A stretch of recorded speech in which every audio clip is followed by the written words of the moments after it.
Сәлем достар, бүгін біз сіздермен үй жағдайында оңай әрі тез дайындалатын пирог пісіретін боламыз. Ол үшін ыдысымызға 2 жұмыртқаны жарып аламыз. Оның үстіне 1 кесе қант қосамыз. Осыны жақсылап миксерлейміз. Егер сізде миксер болмаса, венчикпен кішкене ұзағырақ араластырып аламыз. Осылай аппақ болып көпіргенше миксерлеп аламыз. Одан соң 1 кесені толтырмай ерітілген сары майымызды қосамыз. Сары май болмаса, маргарин қолдансаңыз да болады. Оны да жақсылап араластырып аламыз. Одан соң бөлме температурасындағы 1 кесе айранымызды қосатын боламыз. Бұны да жақсылап араластырып аламыз. Одан соң 2 кесе ұнымызды дайындап аламыз. Бұл ұнды 3 бөлікке бөліп қосатын боламыз. Бірінші бөлігін салдық, оның үстіне 1 шай қасық сода және ванилин қостым. Ванилин міндетті емес, өз қалауыңызша қоспасаңыз да болады. Осыны енді венчикпен жақсылап араластырамыз.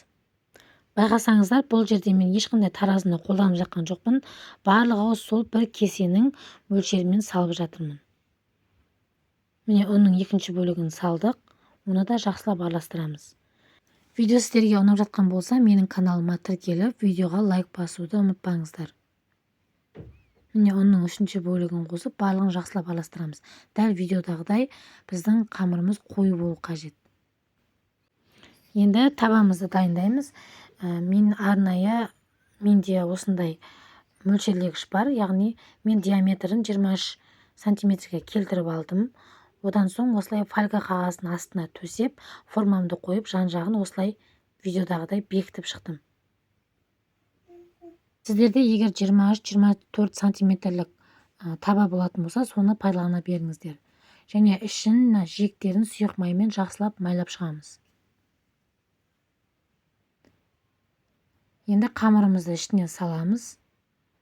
Пешімізді 170-180 градуста қыздырып қоямыз. Өйткені біз пирогымызды қызып тұрған пешке салуымыз қажет. Қамырымыз салып болған соң бетін жақсылап тегістеп орналастырып шықтым. Және мен осылай пирогтарды, торттарды әсемдеуге арналған дәл видеодағыдай осындай жұлдызшаны қолдандым. Осыны бетіне сүйеп шықтым әсемдігі үшін. Яғни бұл міндетті емес, немесе кез келген затпен өзіңіз әсемдесеңіз болады. Пирогымызды 150-160 градуста 35 пен 45 минут аралығында пісіріп аламыз. Міне біздің пирогымыз пісіп шықты. Осындай таяқшаның көмегімен арасын тексеретін боламыз. Пирог өте баяу, ұзағырақ пісу керек. Сол кезде үлпілдек болып, биік болып көтерілетін болады. Формамызды аламыз. Одан соң біз пирогымызды толықтай суытатын боламыз.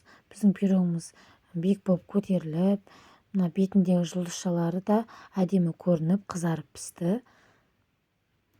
Толықтай суығаннан кейін барып, осылай пышақпен кесіп ұсынсаңыздар болады. Өте дәмді болып шығады және биік болып көтерілді. Осылай пирог пісіріп, отбасыңызды қуантып тұрыңыздар. Астарыңыз дәмді болсын. Менімен бірге болғандарыңызға рахмет.